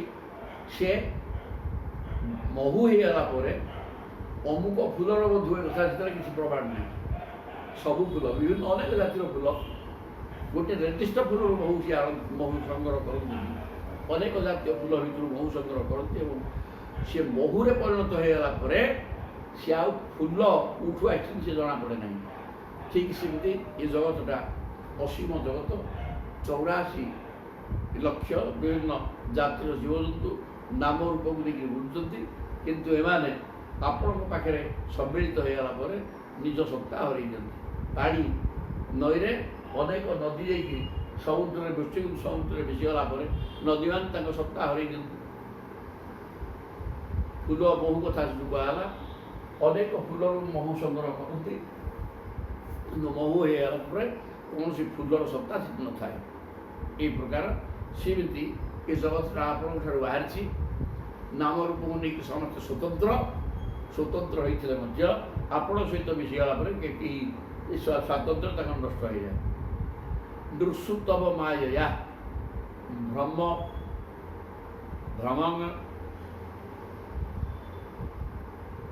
ଅବିବସ୍ୱଗତ୍ୟ ଭୃଶଂ ତ୍ୱୟି ସୁଜୀଉ ଭବେ ଦଧତି ଭାବଂ ଅନୁପ୍ରଭବଂ କଥଂ ଅନୁବର୍ତ୍ତତାଂ ଭବଭୟଂ ତବ ତତ୍ ଭୃଗୁଟିଃ ସୃଜତି ମୁହୁଃ ତ୍ରିଣେମି ଅଭବତ୍ ଶରଣେଷୁ ଭୟଂ। ବୋଲେ ହେ ପ୍ରଭୁ, ଆପଣ ଅଜନ୍ମା, ନୃଷୁ ତବ ମାୟା ଭ୍ରମମ୍ ଅମି ଅବସୁ ଅଗତ୍ୟ ଭୁଜମ୍। ଜ୍ଞାନୀମାନେ ଆପଣଙ୍କ ଚରଣ କମଳକୁ ଦୃଢ଼ ରୂପେ ଆଶ୍ରୟ କରି ଅଭୟପଦ ପାଇଥାନ୍ତି। ଆପଣ ଅଜ, ଜଗତ ଆଗ, ପ୍ରକୃତି ପୁରୁଷ ଦୁହେଁ ମଧ୍ୟ ଅଜ। ଆଉ ବ୍ରହ୍ମ ପଦାର୍ଥ ଅଜ, ଆଉ ପୁରୁଷ ଏବଂ ପ୍ରକୃତି ଇଏ ବି ଅଜ। ତାଙ୍କଠାରୁ ଇଏ ଦୁଇ ବାହାରିଲେ, ତେଣୁ ସମସ୍ତେ ଅଜନ୍ମା। ଜ୍ଞାନୀମାନେ ଆପଣଙ୍କ ଚରଣ କମଳକୁ କୋଇ ସୁଧିୟ ଅଭବେ ଦଧତି ଭାବଂ ଅନୁପ୍ରଭବଂ। ସୁଧିୟ ଉତ୍ତମ ବୁଦ୍ଧି ଯେଉଁମାନଙ୍କର, ମାନେ ଜ୍ଞାନୀମାନେ ଆପଣଙ୍କୁ ଆଶ୍ରୟ କରି ଅଭୟ ପଦ ପାଇଯାଆନ୍ତି। ସେମାନେ ଭଲ ରୂପେ ଜାଣନ୍ତି ଯେ ଆପଣଙ୍କର ମାୟାର ଫାନ୍ଦରେ ପଡ଼ି ହିଁ ଜୀବ ଏପରି ଘୁରି ବୁଲୁଛି। କଥଂ ଅନୁବର୍ତ୍ତତାଂ ଭବଭୟଂ ତବ ତତ୍ ଭୃଗୁଟିଃ।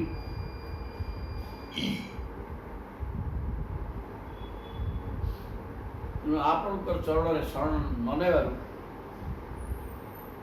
କାଳଚକ୍ର ସେମାନଙ୍କ ଭିତରେ ବାରମ୍ବାର ଭୟ ଉତ୍ପନ୍ନ କରୁଛି। ବ୍ୟକ୍ତି ଗୁଡ଼ାକ ଯିଏ ଆପଣଙ୍କ ଚରଣରେ ଶରଣ ପଶିଲା ତାକୁ ଆପଣ ମୁକ୍ତି କରିଦିଅନ୍ତି, କିନ୍ତୁ ଯିଏ ଆପଣ ଜାଣିଲା ନାହିଁ, ସଂସାରଟା ହିଁ ସର୍ବସ୍ୱ ବୋଲି ଧରି ନେଇ ସଂସାରରେ ଗତି କଲା, ସେମାନେ ମାୟାର ଫାନ୍ଦରେ ପଡ଼ି ଜନ୍ମମରଣ ଭୋଗନ୍ତି ଏବଂ ଦୁଃଖ କଷ୍ଟ ଭୋଗୁଥାନ୍ତି।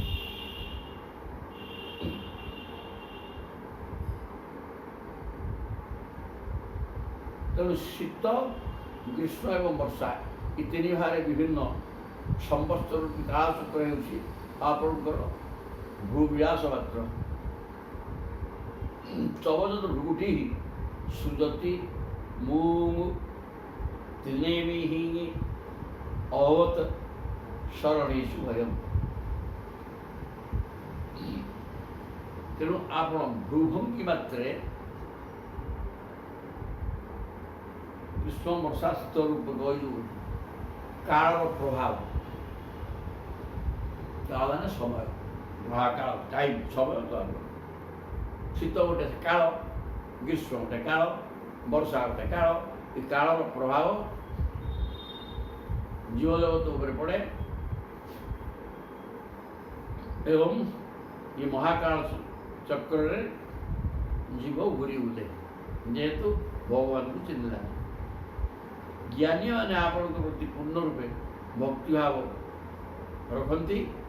ଆପଣଙ୍କୁ ଅନୁସରଣ କରୁଥିବା ସେହି ଜ୍ଞାନୀମାନଙ୍କୁ ସଂସାରର ଭୟ ଲାଗେ ନାହିଁ। ଯେଉଁମାନେ ଜ୍ଞାନୀ ସେମାନେ ସଦାସର୍ବଦା ଆପଣଙ୍କ ଚରଣାର ଭିତରେ ମନ ରଖିଥାନ୍ତି ଏବଂ ମନକୁ କୃଷ୍ଣମୟ କରିକି ରଖିଥାନ୍ତି, ଯାହା ତା ଫଳରେ ସଂସାର ବନ୍ଧନ ତାଙ୍କୁ ଲାଗେ ନାହିଁ। ଅନ୍ୟମାନେ କିନ୍ତୁ ସଂସାର ବନ୍ଧନରେ ଜଡ଼ିତ ହୋଇ ଦୁର୍ଦ୍ଦଶା ଭୋଗ କରନ୍ତି। କାଳଚକ୍ର ବିଜିତ ଋଷିକ ବାୟୁ ଅଦାନ୍ତ ମନସ୍ତୁରଗମ୍ ଜୟ ଯତନ୍ତି ଜନ୍ତୁ ମର୍ତ୍ତିଲୋକୋପାୟ କ୍ଷିଦ।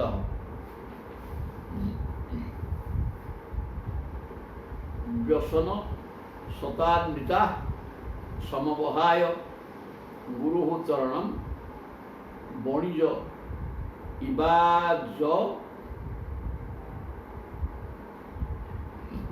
ଇବ ଅଜ ସନ୍ତି ଅକୃତ କର୍ଣ୍ଣଧରା ଜଳଧୌ।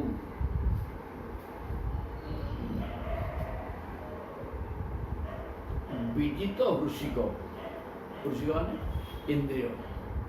ଇନ୍ଦ୍ରିୟ ବିଜା କଲେ ଅଜନ୍ମା ପ୍ରଭୁ କିଏ ବେଦ ସବୁ ସ୍ତୁତି କରୁଛନ୍ତି। ଯେଉଁ ଯୋଗୀମାନେ ପ୍ରାଣାୟାମ ଆଦି ସାଧନା ଦ୍ୱାରା ଇନ୍ଦ୍ରିୟ ପ୍ରଭୁଙ୍କୁ ଗୁଣଗାନ କରୁছে। ହଁ, ଗୁଣଗାନ। ବିଜିତ ଋଷିକ ଯେଉଁମାନେ ଯୋଗ ସାଧନା କରିକିରି ପ୍ରାଣାୟାମ କରି ଇନ୍ଦ୍ରିୟକୁ ଜୟ କରିସାରିଲେଣି। ବାୟୁ ବି ଅଦାନ୍ତଂ ଅନତୁରଗମ୍, ଇନ୍ଦ୍ରିୟ ସଂଯମ କରିଛନ୍ତି ଯଥେଷ୍ଟ, ଗୁରୁଙ୍କ ଚରଣରେ ଆଶ୍ରୟ ନିଅନ୍ତି ନାହିଁ। ସେମାନଙ୍କର ମନରୂପୀ ଅତ୍ୟନ୍ତ ଚଞ୍ଚଳ ଘୋଡ଼ା ମନ ବଶ ହବ ନାହିଁ। ବିନା ଗୁରୁଠି ଗୋଟେ ଗୁରୁ କଥା ଦିଆ ଗୁରୁ କରିବା ଦରକାର। ତୁମେ ପ୍ରାଣାୟାମ ଯଦି ମନକୁ ମନ କଲ, ପ୍ରାଣାୟାମ କରନ୍ତି ଯୋଗୀମାନେ, କିନ୍ତୁ କଲେ ମଧ୍ୟ ଗୁରୁ କୃପା ତୁମକୁ ମିଳିଲା ନାହିଁ। ଗୁରୁ ମନରୂପୀ ଅତ୍ୟନ୍ତ ଚଞ୍ଚଳ ଅଶ୍ଵ, ଗୁରୁଙ୍କୁ ଆଶ୍ରୟ ନ ନେଇକିରି ଯଦି ତୁମେ ପ୍ରାଣାୟାମ କଲ,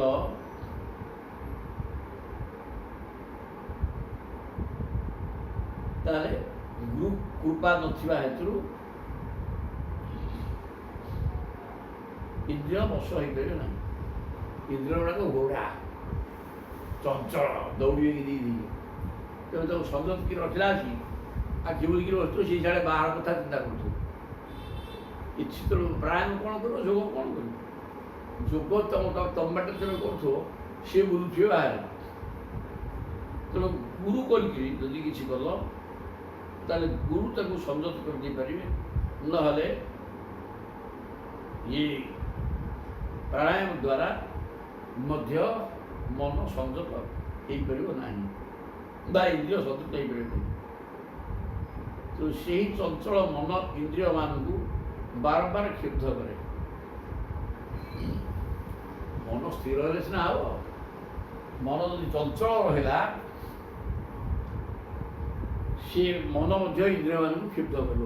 ଫଳରେ ସେମାନଙ୍କୁ ଅନେକ ବିପତ୍ତିର ସମ୍ମୁଖୀନ ହେବାକୁ ପଡ଼େ। ବ୍ୟସନ ସଦାନ୍ୱିତା ସମବହ୍ୟାୟ ଗୁରୁ ଚରଣମ୍। ଗୁରୁଙ୍କର ଚରଣାରବିନ୍ଦ ସେବା ଛାଡ଼ିଦେଲେ ମାନେ ଗୁରୁ ହେଉଛନ୍ତି କର୍ଣ୍ଣଧାର। ଗୋଟେ ନାବିକ ନଈ ପାର ହେବା ପାଇଁ ନାବିକ ଡଙ୍ଗାଟେ ଦରକାର। ସେ ଡଙ୍ଗାର କର୍ଣ୍ଣଧାର ନାବିକ। ନାବିକ ଯଦି ଠିକ ନାହିଁ ବା ନାବିକ ଗୋଟେ ନାହିଁ, ଖାଲି ଡଙ୍ଗା ଅଛି ଆମେ ଯିବା ପାରିବା ପାଇଁ, ସେ ବୁଡ଼ିକି ମରୁଥିବା। ତେଣୁକରି ନଦୀ ପାର ବା ଜଳଯାକୁ ପାରିବା ପାଇଁ ଯେମିତି ନୌକାର ଆବଶ୍ୟକତା ରହିଛି, ସେମିତି ସଂସାରରୁ ପାରି ହେବା ପାଇଁ ଗୁରୁଙ୍କର ଆବଶ୍ୟକତା ରହିଛି। ଗୁରୁ ନଥିଲେ ତୁମେ ତ ଯେତେ ପ୍ରାଣାୟାମ କର ମନ ବା ଇନ୍ଦ୍ରିୟ ଥୟ ହୋଇପାରିବେ ନାହିଁ। ଆଉ ମନ ଥୟ ନହେଲେ ଇନ୍ଦ୍ରିୟ ମଧ୍ୟ ଅଥୟ ହେବେ ଏବଂ ମନ ଇନ୍ଦ୍ରିୟ ସବୁ ଅଥୟ ହେଲେ ଆଉ ତୁମେ ପ୍ରାଣାୟାମ କଲେ କୋଉଟା ହେବ? କିଛି ହେବ। ତେଣୁ ବୋଇତର ଯାତ୍ରା କରୁଥିବା ବଣିକମାନେ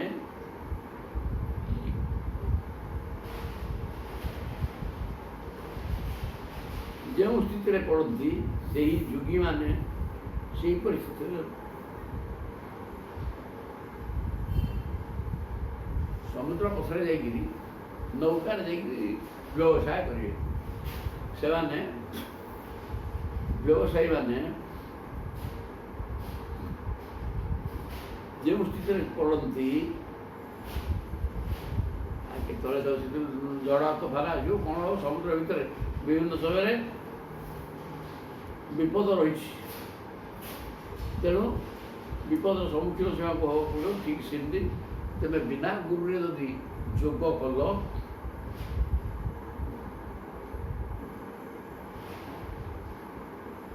କର୍ଣ୍ଣଧାର ନଥିବା ନୌକା କହିଲା, ଯେଉଁଥିରେ ନାବିକ ନାହିଁ, ସେପରି ନୌକା ଚଢ଼ି ଯଦି କେହି ବ୍ୟକ୍ତି ଯାଇକିରି ନାବିକ ନାହିଁ ନା ତା ବାଟରେ ଚାଲୁ ନାବ କରିକିରି ସମୁଦ୍ର ଭିତରେ ଗତି କରିବ ବ୍ୟବସାୟ କରିବା ପାଇଁ, ସିଏ ଯେମିତି ନିଶ୍ଚିତ ଭାବରେ ହଇରାଣରେ ପଡ଼ିବ, ଠିକ୍ ସେମିତି ଗୁରୁ ନ କରିକିରି ପ୍ରାଣାୟାମ ପ୍ରଭୃତି ଯଦି ଶିଖିଲ, ମନକୁ ବଶ କରିବାକୁ ହେଲେ ଗୁରୁଦେବଙ୍କ ଚରଣ ଶରଣ ଗ୍ରହଣ କରିବା ଏକାନ୍ତ ଆବଶ୍ୟକ। ଗୁରୁଦେବଙ୍କ ରୂପରେ ସ୍ୱୟଂ ଆପଣ ହିଁ ରହିଥାନ୍ତି। ପୃଥିବୀ ଗୁରୁର ମହାଗୁରୁ ବିଷ୍ଣୁ ଗୁରୁଦେବ ମହେଶ୍ୱର ଗୁରୁ ସାକ୍ଷାତ୍ ପରମ ବ୍ରହ୍ମ ତସ୍ମୈ ଶ୍ରୀ ଗୁରବେ ନମଃ। ଗୁରୁ ହିଁ ଆପଣ, ଗୁରୁ ହିଁ ପ୍ରଭୁ ନିଜେ। ତେଣୁ ଆପଣ ହିଁ ଗୁରୁ ସ୍ୱରୂପରେ ଥାଆନ୍ତି। ସୁନ୍ଦର କଥା କୁହା, କିନ୍ତୁ ଗୁରୁ ଗ୍ରହଣ କରିବାକୁ ବାଧ୍ୟ ଦେବେ, ନହେଲେ କାର୍ଯ୍ୟ ସଫଳ ହେବନି। ଏ କଥାଟି ସୁନ୍ଦର ଭାବରେ କହିଛନ୍ତି। ତେଣୁ ପ୍ରତ୍ୟେକ ବ୍ୟକ୍ତି ରଜାରେ ମନକୁ ଅନୁଦାନ ପ୍ରାଣାୟାମ କଲେ ଇନ୍ଦ୍ରିୟ ମନ ଥୟ ହେବାର ସମ୍ଭାବନା କମ୍। ଯେମିତି ଗୋଟେ ନୌକା ନେଇକିରି ସମୁଦ୍ର ଭିତରେ ଯାଇକିରି ଦ୍ୱୀପକୁ ଯିବ ବ୍ୟବସାୟ ପାଇଁ ଯଦି ବ୍ୟବସ୍ଥା କଲା, କିନ୍ତୁ ନାବିକ ନାହିଁ, ସେ ଭିତରେ ସମୁଦ୍ର ଭିତରେ ନିଶ୍ଚୟ ସିଏ ଅସୁବିଧାରେ ପଡ଼ିବ। ଠିକ୍ ସେମିତି ତୁମର ଗୋଟେ ଯୋଗ କରିବ ସଂସାର ମୁକ୍ତି ପାଇବା ପାଇଁ, ଯୋଗ ପ୍ରାଣାୟାମ ଇତ୍ୟାଦି କରିବା ପାଇଁ ହେଲେ ଗୁରୁ କରିକିରି ବ୍ୟବସ୍ଥା କର। ବୋଇଲେ ଗୁରୁ ତୁମକୁ ଦିଗ୍ଦର୍ଶନ ଦେବେ, ବାଟେଇ ନେଇଯିବେ, ପ୍ରାଣାୟାମଟା ଠିକ୍ ହେବ, ଇନ୍ଦ୍ରିୟ ମନ ସଂଯତ ହେବ ଏବଂ ମୁକ୍ତି ପଥକୁ ସେ ନେଇଯିବେ। ବିନା ଗୁରୁରେ ସେ କଥା କଲେ ହେବ ନାହିଁ, କାରଣ ଗୁରୁ ହିଁ ନିଜେ ପ୍ରଭୁ। ପ୍ରଭୁ ମିଳିବେ କେମିତି ମିଳିବେ? ସେ ପ୍ରଭୁ ଯଦି ଚାହିଁବେ, ପ୍ରଭୁ ସିଏ ଗୁରୁ ହିଁ ସିଏ। ତେଣୁ ଗୁରୁ ଚାହିଁଲେ ଭଗବାନ ମିଳିବେ। ଆଉ ଗୁରୁ ହିଁ ତ କୃଷ୍ଣଙ୍କ ବନ୍ଦେ ଜଗତ ଗୁରୁ, ଗୁରୁ ସିଏ ନିଜେ। ତେଣୁ ସିଏ ନିଜେ ନ ଚାହିଁଲା ପର୍ଯ୍ୟନ୍ତ କୌଣସି କର୍ମ ସେ ଠିକ୍ ହେବନି କି ଇନ୍ଦ୍ରିୟ ସଦତ୍ୱ ହେବେନି କିଛି ମିଳିବ। ନୌକାରେ ସମୁଦ୍ର ଭିତରେ ବାଣିଜ୍ୟ କରିବାକୁ ଯିବ, ଜଣେ ନାବିକ ନାହିଁ, ତାହେଲେ ସେ ହେବ କିନ୍ତୁ ବାଟରେ କେତେବେଳେ ବୁଡ଼ି ଯାଇଥିବ। ତେଣୁ ପ୍ରାଣାୟାମ ଶିଖିବା ଦରକାର ଗୁରୁମୁଖରୁ। ଗୁରୁଙ୍କ ପାଖରେ ରହି ପ୍ରାଣାୟାମ ଶିକ୍ଷା କଲେ ମୁକ୍ତି ମିଳିବ, ସେ କଦାପି ହେବ ନାହିଁ। ଏ ଗୁରୁ କଥା କେବଳ କୁହାଗଲା। ତାପରେ ସ୍ୱଜନ ସୁତାତ୍ମ ଦାର ଧନ ଧାମ ଧରା ସୁରଥି କୋଇ ସତୀ କିଂ ନୃଣାୟ ଶୟତ ଆତ୍ମନି ସର୍ବରସେ ଇତି সৎ অজানতাং মিথুনত রক্তয়ে চরতাং সুখয়তি কোনু ইহ সুবিহতে সুনিহি সুনিরস্তভগে।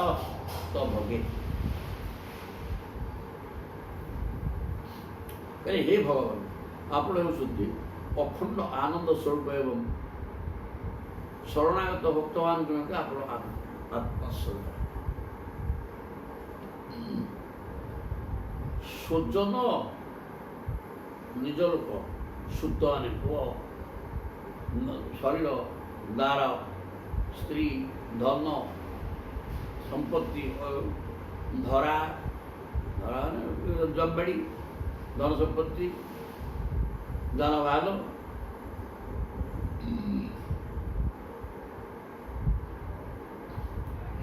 ଆଦିରେ ବାକି ପ୍ରୟୋଜନ। ଯଦି ପ୍ରଭୁଙ୍କୁ ତମେ ଆଶ୍ରୟ କରିଗଲ, ପ୍ରଭୁ ହେଉଛନ୍ତି ଅଖଣ୍ଡ ଆନନ୍ଦ ସ୍ୱରୂପ, ତାକୁ ଆଶ୍ରୟ କରିବା ଦରକାର। ଆପଣ ଥାଉ ଥାଉ ଯଦି କୌଣସି ବ୍ୟକ୍ତି ତ ପ୍ରଭୁଙ୍କୁ ଆଶ୍ରୟ କଲେ ସେ ଭଲ, ତା କଥା ସିଏ ହେବ। କିନ୍ତୁ ଯେଉଁ ବ୍ୟକ୍ତିମାନେ ଆପଣଙ୍କୁ ଛାଡ଼ିକିରି ପୁତ୍ର, କନ୍ୟା, ସ୍ତ୍ରୀ, ନିଜର ଶରୀରକୁ ସୁଖ ଦେଉଥିବା ଏସବୁ ଜିନିଷ, ଘର ଦ୍ୱାର, ଟଙ୍କା ପଇସା, ସମ୍ପତ୍ତି, ଜମିବାଡ଼ି, ଯାନବାହନ ଆଦି ଆପଣଙ୍କୁ ଛାଡ଼ିକିରି ଏସବୁ ଜିନିଷର ପ୍ରୟୋଜନ କ'ଣ ଅଛି କି? କିଛି ଆଦି ନାହିଁ।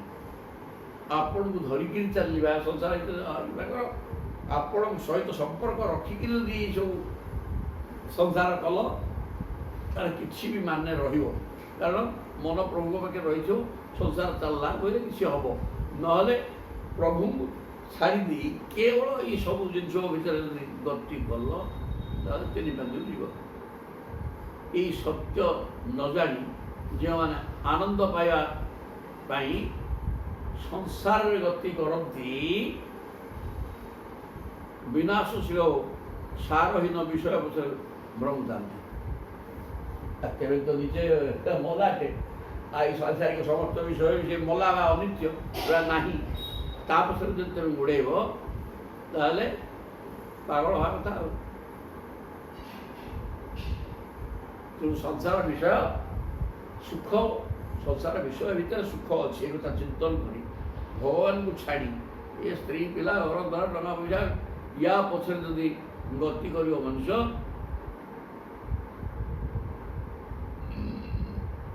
ବିଷ ପଛରେ ଗୋଡ଼େଇକିରି ସୁଖ ପାଇପାରିବ ନାହିଁ। ତେଣୁ ଜୀବ ପରମାନନ୍ଦ ସ୍ୱରୂପ ଆପଣଙ୍କୁ ଭଜନ କରିବା ଆବଶ୍ୟକ। ସଂସାରଟା ସୁଖ ଦୁଃଖାତ୍ମକ, ଆନନ୍ଦ ଶବ୍ଦ ନାହିଁ।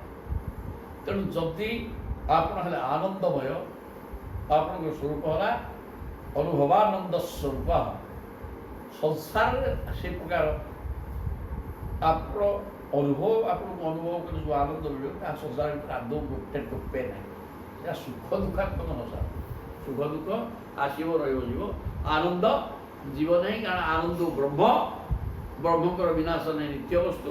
ତେଣୁ ଆନନ୍ଦ ବି ବିନାଶ ନାହିଁ। ଆଉ ତେଣୁ ଯେଉଁ ବ୍ୟକ୍ତିଟା ଆପଣଙ୍କୁ ଛାଡ଼ିକିରି ଆନନ୍ଦମୟ ବସ୍ତୁ, ନିତ୍ୟ ବସ୍ତୁକୁ ଛାଡ଼ି ଅନିତ୍ୟ ସଂସାର ପଛରେ ଧାଏଁ, ଜମିବାଡ଼ି, ଘର ଦ୍ୱାର, ସ୍ତ୍ରୀ, ପିଲା, ୟା ଭିତରେ ସୁଖ ଅଛି ବୋଲି ଗୋଟାଏ, ତେଣୁ ସୁଖ ସିଏ ପାଇପାରେ ନାହିଁ। ଏବଂ ସଂସାରରେ ରହିକି ବାରମ୍ବାର ଦୁଃଖ ଭୋଗିବା ସହିତ ପୁଣି ଜନ୍ମ ମରଣ ଚକ୍ରରେ ପଡ଼ି ଆହୁରି ଦୁଃଖ ଭୋଗେ।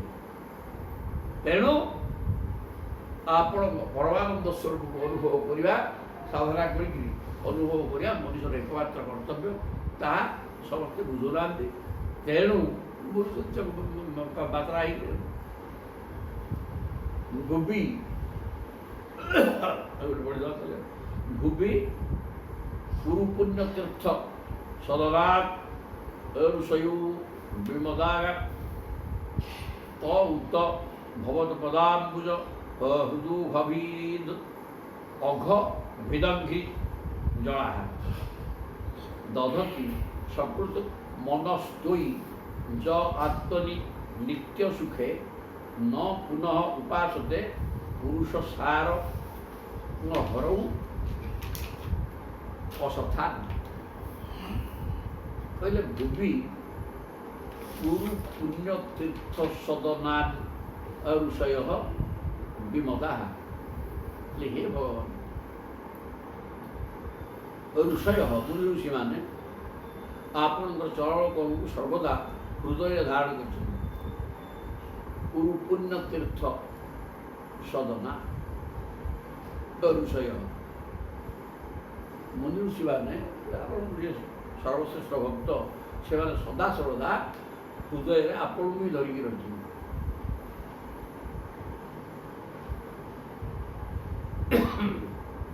ସେମାନେ ଅହଙ୍କାର, ଈର୍ଷା, ସେଟା ଆଉ ଗୋଟେ ଅଛି କ'ଣ ପର ଗୁଣରେ ଦୋଷାରୋପ, ଏସବୁ ବେକାର ଅସତ୍ ଗୁଣ ତାଙ୍କ ପାଖରେ ନଥାଏ। ତେଣୁ ସଦାସର୍ବଦା ହୃଦୟରେ ଆପଣଙ୍କୁ ଧରିକି ବୁଲନ୍ତି। ଏହି ଭୂତଳରେ ସେମାନେ ହେଉଛନ୍ତି ଅତ୍ୟନ୍ତ ପବିତ୍ର ସ୍ୱୟଂ ତୀର୍ଥ ସ୍ୱରୂପ। ଭୁବି ଗୁରୁ ପୁଣ୍ୟ ତୀର୍ଥ ସଦନା, ଯେହେତୁ ସବ ତୀର୍ଥ ଆପଣ ହେଉଛନ୍ତି ତୀର୍ଥ ପାଦ, ଆପଣଙ୍କ ପାଦ ଧୌତ ଜଳ ହିଁ ଗଙ୍ଗା ଏବଂ ତୀର୍ଥ। ଆପଣଙ୍କ ନାମ ବି ମଙ୍ଗଳମୟ ତୀର୍ଥ ସ୍ୱରୂପ। ଆପଣଙ୍କର କଥା ଯେଉଁଗୁଡ଼ାକ କୀର୍ତ୍ତି ଆପଣ କରିକି ଯାଇଛନ୍ତି ଅବତାର ନେଇକିରି, ସେ କଥା ମଧ୍ୟ ମଙ୍ଗଳମୟ ସ୍ରୋତ ନଦୀ ଭଳିଆ।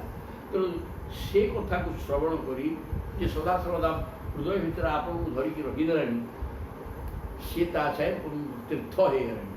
କାହିଁକିନା ତୀର୍ଥ ପାଖକୁ ଯେ ହୃଦୟ ମନ ଭିତରେ ଧରିକି ବାନ୍ଧିକି ରଖିଛି, ଆଉ ସେ ତୀର୍ଥ ହେଇଗଲା, ଅସୁବିଧା କ'ଣ ହେଇଗଲା? ଭୁବି ଗୁରୁ ପୁଣ୍ୟ ତୀର୍ଥ ସଦନା, ତାଙ୍କ ଭିତରଟା ତୀର୍ଥମୟ ହେଇଛି, ସେ ତୀର୍ଥ ଘର ହେଇଗଲାଣି। ତୀର୍ଥ ତାଙ୍କ ପାଖରେ ଅଛି, କାରଣ ଯେହେତୁ ପ୍ରଭୁ ତାଙ୍କ ପାଖରେ ଅଛନ୍ତି। ତଉତ ଭଗବତ ପଦାମ୍ବୁଜ ଓ ହୃଦୁ ଅଘଭିଦଙ୍ଘି ଜଳା। ତେଣୁ ଅଘଭିଦ ଭଗବତ, ଅଘଭିଦ ଅଘମାନେ ପାପକୁ ହଟେଇ ଦେବାର କ୍ଷମତା ଥିବା ଆପଣଙ୍କର ପାଦ ପଦ୍ମକୁ ସେମାନେ ହୃଦୟରେ ଧରିଥିବା ହେତୁରୁ ସେମାନଙ୍କର ହୃଦୟ ତୀର୍ଥ ସ୍ୱରୂପ ହେଇଗଲାରେ ବାପା। କାହିଁକି? ଏ ଭଗବାନ ଅଛନ୍ତି ତା ଭିତରେ, ଯେହେତୁ ମଙ୍ଗଳମୟ ତୀର୍ଥ ତାଙ୍କ ପାଦରୁ ବାହାରିଛି। ଆଉ ସେହି ମହାପୁରୁଷମାନଙ୍କର ଚରଣ ଦୁଃଖ ଚିରକାଳ ପାଇଁ ସମସ୍ତ ପାପ ତାପ ନଷ୍ଟ କରିଦିଆ ଅଘ୍ରି ଜଳା। ତେଣୁ ସେଇ ବ୍ୟକ୍ତିମାନଙ୍କର ଅଘ୍ରି ଜଳ, ଅଘ୍ରି ମାନେ ପାଦ ଧୌତ ଜଳ, ସେଇ ବ୍ୟକ୍ତିମାନେ ଯେଉଁ ବ୍ୟକ୍ତିମାନେ ତୀର୍ଥପାଦ ଭଗବାନଙ୍କର ଚରଣାରବିନ୍ଦକୁ ନିଜ ହୃଦୟ ଭିତରେ ଧରିକି ରଖିକିରି ସମସ୍ତ ପାପ ତାପକୁ ହଟେଇ ଦେଇ ସାରିଲେଣି, ତାଙ୍କର ପାଦ ଧୌତ ଜଳଟା ଦଧତି ସକୃତ ମନଃ ତୋଇ।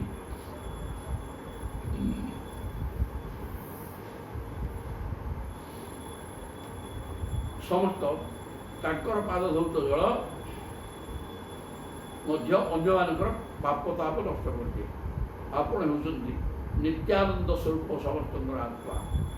ଆପଣଙ୍କର ଲୀଳା କଥା ସେଇ ମହାପୁରୁଷମାନଙ୍କର ସତ୍ସଙ୍ଗରେ ସର୍ବଥା ଶୁଣିବାକୁ ମିଳିଥାଏ। ତେଣୁ ଯେଉଁ ମହାପୁରୁଷ ଆପଣଙ୍କୁ ହୃଦୟ ଭିତରେ ଧରିବା ଶିଖିଛି, ସେ ଯେତେବେଳେ ଯାହା କହିବ ଭଗବତ କଥା ହିଁ କହିବ, ବାଜ୍ୟ କଥା ତା ପାଖରୁ ବାହାରିବ ନାହିଁ। ତେଣୁ ସେ ପ୍ରକାର ବ୍ୟକ୍ତି ବିଶେଷ ଯିଏ ଆପଣଙ୍କୁ ସେ ସଚ୍ଚା ଭକ୍ତ, ସେ ନିଜେ ତୀର୍ଥ ସ୍ୱରୂପ ହେଇଯାଇଥାଏ। ତା ପାଦ ଧୌତ ଜଳ ପାପ ତାପକୁ ହଟେଇ ଦିଏ ଏବଂ ନିତ୍ୟାନନ୍ଦ ସ୍ୱରୂପ ଆପଣଙ୍କର କଥା ସେ ଆନନ୍ଦମୟ। ସେ ଯାହା କହିବ ଆପଣ ଏ ଆନନ୍ଦମୟ, ସେ ଆନନ୍ଦମୟ କଥା କହିକି ସମସ୍ତଙ୍କ ମନକୁ ଆନନ୍ଦ ପ୍ରଦାନ କରିଦେଇପାରିବ। ସେମାନେ ମନୁଷ୍ୟର ସଦ୍ଗୁଣମାନଙ୍କୁ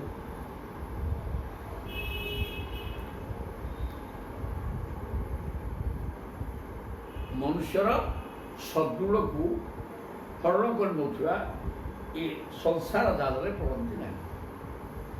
ଯିଏ ଭଗବତ କଥା ଶୁଣି ଆନନ୍ଦମୟଙ୍କ କଥା ଶୁଣିକି ଆନନ୍ଦାନୁଭବ କଲାଣି, ଆନନ୍ଦର ବିନାଶ ନାହିଁ, ସେ ବ୍ୟକ୍ତି କେବେ ହେଲେ ସଂସାର ଭିତରେ ଆଉ ପଶିବ ନାହିଁ।